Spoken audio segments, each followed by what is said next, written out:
কেমন আছো? আশা করছি ভালো আছো। আমিও খুব ভালো আছি। Welcome to Bengal blogger Sonali. Welcome একটা নতুন ভিডিও নিয়ে। আজকে এখন যাচ্ছি স্কুল।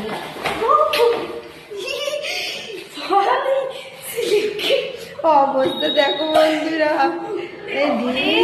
পড়েছে। বাপরে, এত তাড়াহুড়ো করে না মেয়েটা, বলার নয়। প্রচুর তাড়াহুড়ো করে।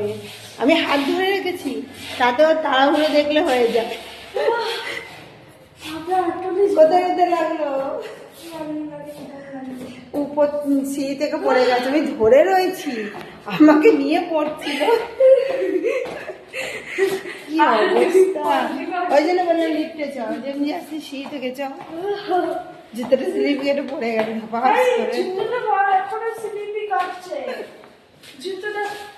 ওকে স্কুল যাবো, দিয়ে আবার বাড়ি আসবো। কোনো কিছু রান্না হয়নি।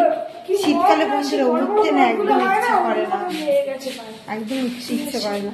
তো চলো স্কুলে দিয়ে আসি। মেয়ের স্কুলে চলে এলাম। স্কুলটা দেখো কত ফাঁকা, আর পরীক্ষার সময় না স্কুলে অতটা মেয়েও আসছে না। মেয়েকে রান্নাঘরে চলে এসেছি। রান্নাঘরে এসে আজকে ফুলকপি দিয়ে আলু দিয়ে কই মাছের ঝোল করবো, আর মোচা রান্না। কড়াইতে তেল দিয়ে দিয়েছি, তেলের মধ্যে গোটা জিরা তেজপাতা ফোড়ন দিয়ে ফুলকপি আর আলুগুলো আমি দিয়ে দিয়েছি। কই মাছের ঝোল করে দিই। ততক্ষণে এগুলো ভাজা হতে থাক। একদিক তো মনে হচ্ছে ভাজা হয়েই গেছে, উল্টে দেবো। দেখো লাল লাল হয়ে গেছে। এবার আমি মশলাটা রেডি করে নেবো। এতে যা যা মশলা দেবো সেগুলো রেডি করে নেবো। দেখো বন্ধুরা, আমার ফুলকপি আলু ভাজা ভাজা হয়ে গেছে। আর এখানে আমি মশলাটাও রেডি করে নিয়েছি, যা যা লাগে, জিরে গুঁড়ো, ধনে গুঁড়ো, নুন, হলুদ, লঙ্কার গুঁড়ো। এবার আমি গুলে নেবো মশলাটা। মশলা দিয়ে দিয়েছি আমি। এবার ফুলকপি আলু আর মশলা ভালো করে আমি নেড়ে চেড়ে কষিয়ে নেবো 5 থেকে 6 মিনিট, যতক্ষণ না চারিদিক দিয়ে তেল ছেড়ে আসছে। যত ভালো করে কষানো হবে ঝোলের স্বাদও বাড়বে। আর এখানে আমি কই মাছ নিয়ে নেবো। এই যে এখানে কই মাছ আছে, ছোট ছোট কিন্তু জ্যান্ত কই মাছ ছিল। তা ভালো করে কষিয়ে নিতে হবে। আর এখানে বাসন পড়ে রয়েছে, বাসনটা কিচ্ছু মাজা হয়নি। একটু কাজ ছিল, বেরিয়েছিলাম মেয়েকে স্কুলে দিয়ে এসে, ওখানে রান্না বান্নাও হয়নি আর বাসন মাজাটাও হয়নি। সব সারতে হবে একে একে। আবার বিকেলে পড়তে নিয়ে যাওয়া আছে, ওখানে সব একে একে সারবো। নিয়ে চলে এসে একবার রান্না স্টার্ট করলাম।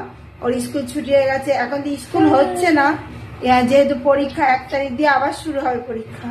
ওই জন্য এখন স্কুল কিছু হচ্ছে না, গোটা দিন খেলে খেলেই কাটিয়েছে।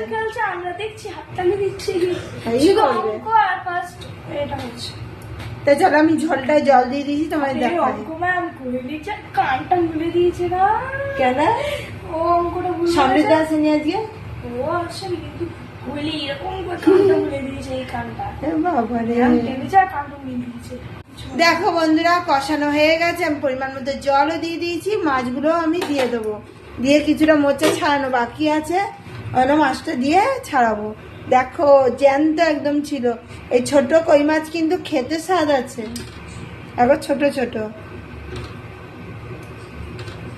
সব কই মাছগুলো দিয়ে দেবো। সবগুলো দিয়ে দেবো? বেশি নেই তো, 100 মতো এনেছি তো। তাই 400 টাকা কেজি এই মাছগুলো।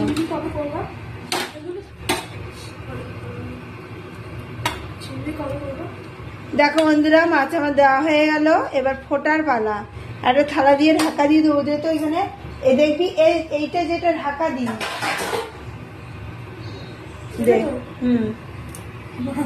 না ধর ধর, এইখানটা দে, এইখানটা দে, ছাড়। থালা চলে এসছে, ঢাকা দিয়ে দিলাম। এবার ঝোলটা ফুটতে থাকুক, তারপরে আমি যতক্ষণে মোচা একটু বাকি আছে ছাড়িয়ে ফেলি। আলু দিয়ে কই মাছের ঝোল আমার হয়ে গেছে, ঢেলেও নিয়েছি। আমি আবার কড়াই চাপিয়ে দিয়েছি, মোচা করব। মোচা কেটে ধুয়ে ভালো করে নিয়ে নিয়েছি। আজকে আর সিদ্ধ করার টাইম নেই, সিদ্ধ করছি না। তা মোচা দিয়ে দেখো চিংড়ি মাছ দিয়ে হবে। তা কড়াইতে তেল নিয়ে নেবো, তেলের পর নিয়ে নেবো গোটা জিরে। দেখো বন্ধুরা, মোচা করব, সেই জন্য আমি তেল নিয়ে নিয়েছি কড়াইতে। তেলটা একটু গরম হয়ে নেবে, তারপর আমি গোটা জিরে দিয়ে দেবো। তেলে গোটা জিরে আর তেজপাতা ফোড়ন দিয়ে দিয়েছি, দিয়ে আমি মোচাটা কিন্তু দিয়ে দিয়েছি। মোচাটা দিয়ে ভালো করে নাড়াচাড়া করতে করতে আমি মশলাটা কিন্তু রেডি করে নেবো। কড়াইটা একটু দেখে গেল, যেহেতু এক হাতে ধরে রান্নাটা করা হচ্ছে এই জন্য। এটা একটু মোচা আর আলুটা ভাজা ভাজা হতে থাকবে, ততক্ষণ আমি মশলাটা কিন্তু রেডি করে নেবো।